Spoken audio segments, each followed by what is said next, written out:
أهلا بيكم في كايرو جاردن. النهاردة هكلمكم عن زراعة الفلفل الحراق أو التشيلي. لو أنت أول مرة تتفرج على فيديوهات كايرو جاردن، في كايرو جاردن بنعمل فيديوهات عن الزراعة في المنزل أو في الحديقة. عملنا فيديوهات قبل كده عن زراعة الطماطم، رعاية الجاردينيا، عن التربة. كل الفيديوهات دي موجودة في القناة بتاعتنا. وطبعا بعمل فيديوهات لايف علشان أبين الزراعة يوم ورا يوم وإزاي النباتات بتكبر، وبرد على أسئلتكم. لو لسه ما اشتركتش في القناة اشترك علشان يوصلك كل الفيديوهات الجديدة. بالنسبة لزراعة الفلفل، في طريقة سهلة جدا، وهي الزراعة من أي فلفل موجود عندك في البيت. زي ما شرحت قبل كده في زراعة الطماطم، دي مش أحسن طريقة، لأن أنت لما بتزرع من فلفل موجود عندك في البيت، أنت ما عندكش فكرة الفلفل ده كان مزروع في ظروف عاملة إزاي. يعني كان ممكن يبقى فلفل مزروع في صوبة، ممكن يبقى فلفل مزروع في أرض أنت مش عارف، ممكن يبقى مستورد، انت ما تعرفش عن الفلفل ده حاجة. فالافضل ان انت تزرع من البذور، لان انت بتبقى عارف نوع البذور اللي انت جايبها، هل هو فلفل حراق، فلفل بارد. في البداية معظم البذور بتتزرع بنفس الطريقة. بتجيب البذور زي ما انت شايف هنا. بذور الفلفل بتبقى ناشفة شوية. لو انت هتاخد البذور من النبات محتاج تنشفها في الشمس شوية قبل ما تزرعها. بنجيب شالية بتحط فيها تربة اللي هي كومبوست وبيرلايت وبيتموس.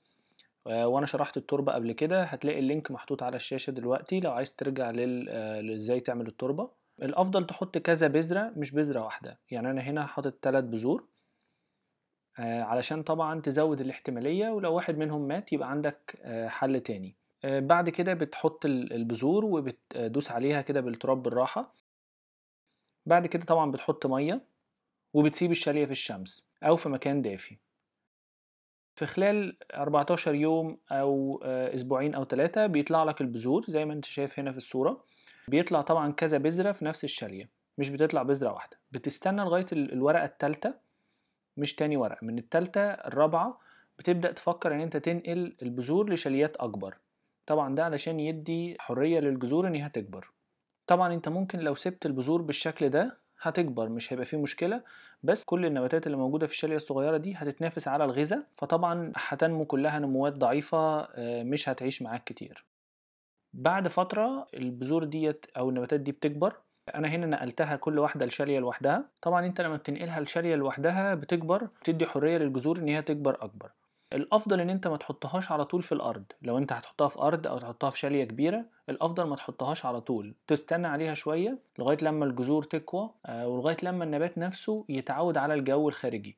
في المرحلة دي حاول تعود النبات على الجو اللي هيعيش فيه. يعني مثلا لو هتحطها في البلكونة، حاول تحط الشالية الصغيرة دي في البلكونة مثلا ساعتين كل يوم، مش على طول تحطها. لو مثلا هيقعد في البيت جنب شباك، حاول تحطها جنب شباك لمدة ساعة أو ساعتين في اليوم لغاية لما تتعود.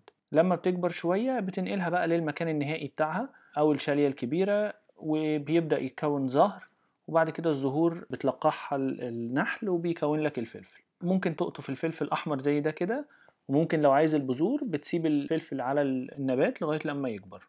ومحتاج ان انت تحط سماد كل اسبوعين اول ما النبات يكبر شوية. أتمنى يكون الفيديو ده ساعدكم. لو عجبك الفيديو دوس لايك وشير، واشترك في القناة علشان يوصلك كل فيديوهاتنا الجديدة، وعلشان تشوف الفيديوهات اللايف اللي بنعملها كل فترة. شكرا، واشوفكم في الحلقة الجاية من كايرو جاردن.